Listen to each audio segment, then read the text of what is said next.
मुझे हिंदुओं के मंच पर चढ़कर उनकी आंखों के सामने वही करने की कोई इच्छा नहीं है जो मैं अपनी अंतरात्मा में करता रहा हूं। अगर मैं यहां आया हूं तो यह आपकी पसंद के कारण है, मेरी इच्छा के कारण नहीं। आपका समाज सुधार का कार्य है। इस उद्देश्य ने हमेशा मुझे आकर्षित किया है और यही कारण है कि मुझे लगा कि मुझे इस उद्देश्य में मदद करने के अवसर से इनकार नहीं करना चाहिए, खासकर तब जब आप सोचते हैं कि मैं इसमें मदद कर सकता हूं।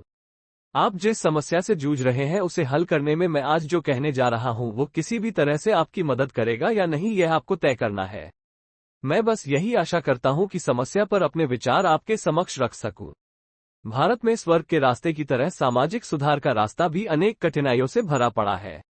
भारत में सामाजिक सुधार के कई मित्र और कई आलोचक हैं। आलोचक दो अलग अलग वर्गों से आते हैं। एक वर्ग राजनीतिक सुधारकों का है और दूसरा समाजवादियों का। एक समय यह माना गया था कि सामाजिक दक्षता के बिना गतिविधि के अन्य क्षेत्रों में कोई स्थायी प्रगति संभव नहीं थी। बुरे रीति रिवाजों से उत्पन्न बुराई के कारण हिंदू समाज दक्षता की स्थिति में नहीं था और इसे खत्म करने के लिए निरंतर प्रयास किए जाने चाहिए। इस तथ्य की मान्यता के कारण ही राष्ट्रीय कांग्रेस का जन्म हुआ और साथ ही सोशल कॉन्फ्रेंस की स्थापना भी हुई। जहां कांग्रेस देश के राजनीतिक संगठन में कमजोरियों को परिभाषित करने में लगी थी, वहीं सोशल कॉन्फ्रेंस हिंदू समाज के सामाजिक संगठन में कमजोरियों को दूर करने में लगी हुई थी। कुछ समय तक कांग्रेस और कॉन्फ्रेंस ने एक ही सामान्य गतिविधि की दो शाखाओं के रूप में काम किया और वे अपने वार्षिक सत्र एक ही पंडाल में आयोजित करते थे। लेकिन जल्द ही ये दोनों दल दो पार्टियों में विकसित हो गए, एक राजनीतिक सुधार पार्टी और एक सामाजिक सुधार पार्टी, जिनके बीच भयंकर विवाद हुआ। राजनीतिक सुधार पार्टी ने राष्ट्रीय कांग्रेस का समर्थन किया और सामाजिक सुधार पार्टी ने सामाजिक सम्मेलन का समर्थन किया।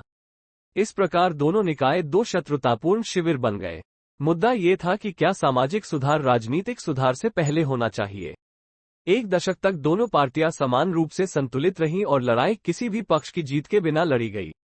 हालांकि यह स्पष्ट था कि सोशल कॉन्फ्रेंस तेजी से कमजोर हो रही थी। सामाजिक सम्मेलन के सत्रों की अध्यक्षता करने वाले सज्जनों ने खेद व्यक्त किया कि अधिकांश शिक्षित हिंदू राजनीतिक उन्नति के पक्ष में थे और सामाजिक सुधार के प्रति उदासीन थे, और जबकि कांग्रेस में भाग लेने वालों की संख्या बहुत बड़ी थी और जो शामिल नहीं हुए थे उनकी संख्या बहुत बड़ी थी। इसके प्रति सहानुभूति रखने वालों की संख्या और भी अधिक थी। सामाजिक सम्मेलन में भाग लेने वालों की संख्या बहुत कम थी। इस उदासीनता के इस कारण कमजोर होने के बाद जल्द ही राजनेताओं की ओर से सक्रिय शत्रुता पैदा हो गई। स्वर्गीय श्री तिलक के नेतृत्व में जिस शिष्टाचार के साथ कांग्रेस ने सोशल कॉन्फ्रेंस को अपने पंडाल का उपयोग करने की अनुमति दी थी, उसे वापस ले लिया गया और शत्रुता की भावना इतनी चरम पर पहुंच गई कि जब सोशल कॉन्फ्रेंस ने अपना पंडाल खड़ा करना चाहा तो खतरा पैदा हो गया। पंडाल को जलाने का षड्यंत्र उसके विरोधियों द्वारा किया गया था। इस प्रकार समय के साथ राजनीतिक सुधार के पक्ष में राजनीतिक सुधार पार्टी की जीत हुई और सामाजिक सम्मेलन गायब हो गया और भुला दिया गया। 1892 में कांग्रेस के 8वें सत्र के अध्यक्ष के रूप में श्री डब्ल्यू.सी. बनर्जी द्वारा इलाहाबाद में दिया गया भाषण सोशल कॉन्फ्रेंस की मृत्यु पर एक अंतिम संस्कार का भाषण जैसा लगता है, और यह कांग्रेस के रवैये का इतना विशिष्ट है कि मैं इसे उद्धृत करने का साहस कर रहा हूं। निम्नलिखित उद्धरण में श्री बनर्जी ने कहा, मुझे उन लोगों के प्रति कोई सहानुभूति नहीं है जिन्होंने देखा कि जब तक हम अपनी सामाजिक व्यवस्था में सुधार नहीं करते तब तक हम राजनीतिक सुधार के लिए उपयुक्त नहीं होंगे। मैं दोनों के बीच कोई संबंध देखने में विफल हूं। क्या हम राजनीतिक सुधार के लिए उपयुक्त नहीं हैं क्योंकि हमारी विधवाएं अविवाहित रहती हैं और हमारी लड़कियों की शादी अन्य देशों की तुलना में पहले कर दी जाती है? क्योंकि हमारी पत्नियां और बेटियां हमारे दोस्तों के साथ नहीं घूमती हैं? क्योंकि हम अपनी बेटियों को ऑक्सफोर्ड और कैम्ब्रिज नहीं भेजते हैं? जैसा कि श्री बनर्जी ने कहा था, मैंने राजनीतिक सुधार का मामला बताया है। ऐसे कई लोग थे जो इस बात से खुश थे कि जीत कांग्रेस को मिली। लेकिन जो लोग सामाजिक सुधार के महत्व में विश्वास करते हैं, वे पूछ सकते हैं कि क्या श्री बनर्जी का तर्क अंतिम है? क्या इससे साबित होता है कि जीत उन लोगों की हुई जो सही थे? क्या यह निर्णायक रूप से सिद्ध होता है कि सामाजिक सुधार का राजनीतिक सुधार पर कोई प्रभाव नहीं पड़ता? अगर मैं मामले का दूसरा पक्ष बताऊं तो हमें मामले को समझने में मदद मिलेगी। मैं अपने तथ्यों के लिए अछूतों के साथ किए जाने वाले व्यवहार का हवाला दूंगा। मराठा देश में पेशवाओं के शासन के तहत अगर कोई हिंदू आ रहा हो तो अछूतों को सार्वजनिक सड़कों का उपयोग करने की अनुमति नहीं थी ताकि वो अपनी छाया से हिंदू को प्रदूषित न कर दे।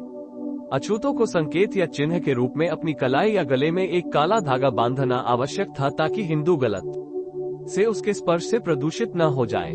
पेशवा की राजधानी पूना में अछूतों को अपनी कमर में झाड़ू लटकाकर उस धूल को साफ करना पड़ता था जिस पर वो चलते थे, ताकि उस पर चलने वाला कोई हिंदू प्रदूषित न हो जाए। पूना में अछूतों को अपने थूक को रखने के लिए अपनी गर्दन में एक मिट्टी का बर्तन लटकाना पड़ता था, ताकि उनका थूक पृथ्वी पर गिरने से कोई हिंदू प्रदूषित न हो जाए जो अनजाने में उस पर पैर रखते। मुझे हाल के कुछ और तथ्य लेने दीजिए। मध्य भारत में अछूत समुदाय बलाई पर हिंदुओं द्वारा किया गया अत्याचारों का मैं विशेष रूप से उल्लेख करना चाहूंगा, जो मेरे उद्देश्यों को पूरा करेगा। इसकी एक रिपोर्ट आपको 4 जनवरी 1928 के टाइम्स ऑफ इंडिया में मिलेगी। टाइम्स ऑफ इंडिया के संवाददाता ने बताया कि उच्च जाति के हिंदू अर्थात कलोता, राजपूत और ब्राह्मण, जिनमें कनारिया, बिचौली गांवों के पटेल और पटवारिया भी शामिल हैं, हफ्सी, बिचौली, मर्दाना और इंदौर जिले, इंदौर राज्य के लगभग 15 अन्य गांवों ने अपने अपने गांवों के बलाइयों को सूचित किया कि यदि वे उनके बीच रहना चाहते हैं तो उन्हें निम्नलिखित नियमों का पालन करना होगा। 1. बलाई सोने की फीते वाली किनारी वाली पगड़ी नहीं पहनेंगे। 2. वे रंगीन या फैंसी बॉर्डर वाली धोती नहीं पहनेंगे। 3. उन्हें किसी भी हिंदू की मृत्यु की सूचना मृतक के रिश्तेदारों को देनी होगी, चाहे वे रिश्तेदार कितने भी दूर क्यों न रह रहे हों। 4. सभी हिंदू विवाहों में बलाई बारातों से पहले और विवाह के दौरान संगीत बजाएंगे।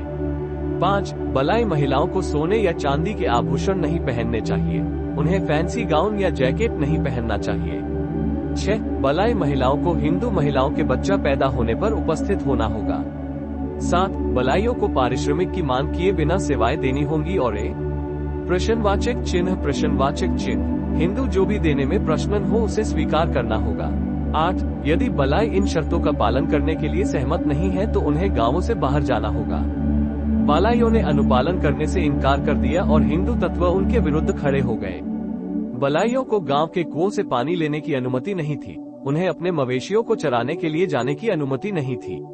बलाइयों को किसी हिंदू के स्वामित्व वाली भूमि से गुजरने पर प्रतिबंध लगा दिया गया था, ताकि यदि बलाई का खेत हिंदुओं के स्वामित्व वाले खेतों से घिरा हो तो बलाई को अपने ही खेत तक जाने की अनुमति न हो।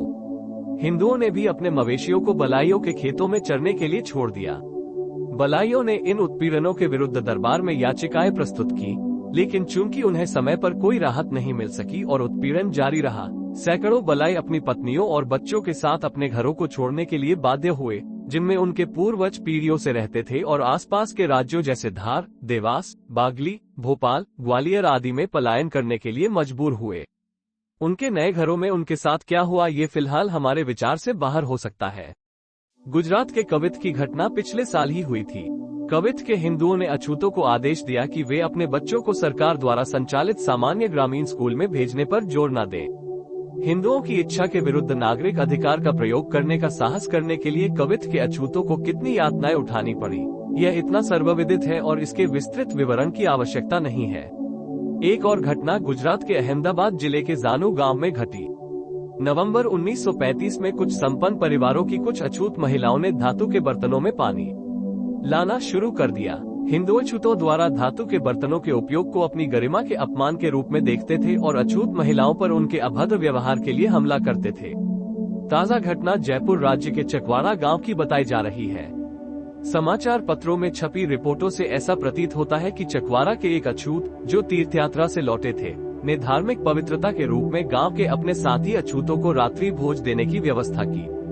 मेजबान की इच्छा थी कि मेहमानों को शानदार भोजन दिया जाए और परोसी जाने वाली वस्तुओं में घी भी शामिल हो। लेकिन जब अछूतों की सभा भोजन करने में लगी हुई थी, सैकड़ों की संख्या में हिंदू लाठियों से लैस होकर घटनास्थल पर पहुंचे, भोजन को नष्ट कर दिया और अछूतों पर हमला किया, जिन्होंने उन्हें परोसा गया भोजन छोड़ दिया और अपनी जान बचाने के लिए भाग गए। और निरीह अछूतों पर यह जानलेवा हमला क्यों किया गया? कारण ये बताया गया है कि अछूत मेजबान घी परोसने के मामले में काफी ढीठ था और उसके अछूत मेहमान इतने मूर्ख थे कि घी का स्वाद नहीं चख सके। घी निस्संदेह अमीरों के लिए एक विलासिता है, लेकिन कोई यह नहीं सोचेगा कि घी का सेवन उच्च सामाजिक स्थिति का प्रतीक था। चकवाड़ा के हिंदुओं ने अन्यथा सोचा और धार्मिक आक्रोश में अछूतों द्वारा उनके साथ किए गए अन्याय का बदला लिया, जिन्होंने घी को अपने भोजन की वस्तु के रूप में मानकर उनका अपमान किया था, जिसके बारे में उन्हें पता होना चाहिए था कि यह उनकी गरिमा के अनुरूप नहीं हो सकता है। इसका मतलब ये है कि किसी अछूत को घी का उपयोग नहीं करना चाहिए, भले ही वो इसे खरीदने की क्षमता रखता हो, क्योंकि यह हिंदुओं के प्रति अहंकार का कार्य है। इन तथ्यों को बताने के बाद अब मैं सामाजिक सुधार का मामला बताता हूँ। ऐसा करने में मैं यथासंभव बनर्जी महोदय का अनुसरण करूंगा और राजनीतिक विचारधारा वाले हिंदुओं से पूछूंगा कि क्या आप राजनीतिक सत्ता के लिए उपयुक्त हैं। भले ही आप अछूतों जैसे अपने ही देशवासियों के एक बड़े वर्ग को सार्वजनिक स्कूल का उपयोग करने की अनुमति नहीं देते हैं। क्या आप राजनीतिक सत्ता के लिए फिट हैं? भले ही आप उन्हें सार्वजनिक कुओं का उपयोग करने की अनुमति नहीं देते हैं। क्या आप राजनीतिक सत्ता के लिए फिट हैं? भले ही आप उन्हें सार्वजनिक सड़कों का उपयोग करने की अनुमति नहीं देते हैं। क्या आप राजनीतिक सत्ता के लिए फिट हैं? भले ही आप ऐसा नहीं करते हैं उन्हें उनकी पसंद के परिधान या आभूषण पहनने की अनुमति दें। क्या आप राजनीतिक सत्ता के लिए उपयुक्त हैं? भले ही आप उन्हें उनकी पसंद का कोई भी भोजन खाने की अनुमति नहीं देते हैं। मैं ऐसे कई प्रश्न पूछ सकता हूं, लेकिन ये पर्याप्त होंगे। मुझे आश्चर्य है कि श्री बनर्जी का उत्तर क्या रहा होगा। मुझे यकीन है कि कोई भी समझदार व्यक्ति सकारात्मक उत्तर देने का साहस नहीं करेगा। प्रत्येक कांग्रेसी जो मिल की हठधर्मिता को दोहराता है कि एक देश दूसरे देश पर शासन करने के लिए उपयुक्त नहीं है, उसे ये स्वीकार करना होगा कि एक वर्ग दूसरे वर्ग पर शासन करने के लिए उपयुक्त नहीं है। तो फिर यह कैसे संभव है कि सोशल रिफॉर्म पार्टी लड़ाई में टिकी रहे? इसे सही ढंग से समझने के लिए यह आवश्यक है कि हम इस बात पर ध्यान दें कि सुधारक किस प्रकार के सामाजिक सुधार के लिए आंदोलन कर रहे थे। इस संबंध में हिंदू परिवार के सुधार के अर्थ में सामाजिक सुधार और हिंदू समाज के पुनर्गठन और पुनर्निर्माण के अर्थ में सामाजिक सुधार के बीच अंतर करना आवश्यक है। पहले का संबंध विधवा पुनर्विवाह, बाल विवाह आदि से है, जबकि दूसरे का संबंध जाति व्यवस्था के उन्मूलन से है। सामाजिक सम्मेलन एक ऐसी संस्था थी जो मुख्य रूप से उच्च जाति के हिंदू परिवार के सुधार से संबंधित थी। इसमें अधिकतर प्रबुद्ध उच्च जाति के हिंदू शामिल थे जो जाति उन्मूलन के लिए आंदोलन करने की आवश्यकता महसूस नहीं करते थे या उनमें इसके लिए आंदोलन करने का साहस नहीं था। उनमें स्वाभाविक रूप से जबरन विधवापन, बाल विवाह आदि जैसी बुराइयों को दूर करने की तीव्र इच्छा महसूस हुई, जो बुराइयां उनके बीच व्याप्त थी और जिन्हें वे व्यक्तिगत रूप से महसूस करते थे। वे हिंदू समाज के सुधार के लिए खड़े नहीं हुए। जो लड़ाई लड़ी गई वो परिवार के सुधार के प्रश्न पर केंद्रित थी। इसका जाति व्यवस्था के विघटन के अर्थ में सामाजिक सुधार से कोई संबंध नहीं था। सुधारकों द्वारा इसे कभी मुद्दा नहीं बनाया गया। यही कारण है कि सोशल रिफॉर्म पार्टी हार गई।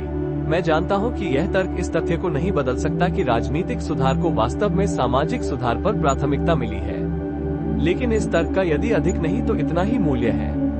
ये बताता है कि समाज सुधारक लड़ाई क्यों हार गए। इससे हमें ये समझने में भी मदद मिलती है कि राजनीतिक सुधार पार्टी को सामाजिक सुधार पार्टी पर जो जीत मिली वो कितनी सीमित थी, और यह विचार कि सामाजिक सुधार को राजनीतिक सुधार से पहले की आवश्यकता नहीं है एक ऐसा दृष्टिकोण है जो केवल तभी खड़ा हो सकता है जब सामाजिक सुधार का अर्थ सुधार हो। परिवार ये कि समाज के पुनर्निर्माण के अर्थ में राजनीतिक सुधार को सामाजिक सुधार पर प्राथमिकता नहीं दी जा सकती। यह एक ऐसी थीसिस है जिसे, मुझे यकीन है, खंडित नहीं किया जा सकता है। राजनीतिक संविधान के निर्माताओं को सामाजिक ताकतों का ध्यान रखना चाहिए। यह एक ऐसा तथ्य है जिसे कार्ल मार्क्स के मित्र और सहकर्मी फर्डिनेंड लेसेल से कम व्यक्ति नहीं मानता है। 1862 में प्रशियाई दर्शकों को संबोधित करते हुए लेस्ले ने कहा, संवैधानिक प्रश्न प्रथम दृष्टया अधिकार के प्रश्न नहीं बल्कि शक्ति के प्रश्न है। किसी देश के वास्तविक संविधान का अस्तित्व केवल उस देश में मौजूद बल की वास्तविक स्थिति में होता है। इसलिए राजनीतिक संविधान का मूल्य और स्थायित्व केवल तभी होता है जब वे उन बलों की स्थितियों को सटीक रूप से व्यक्त करते हैं जो किसी समाज के भीतर व्यवहार में मौजूद है।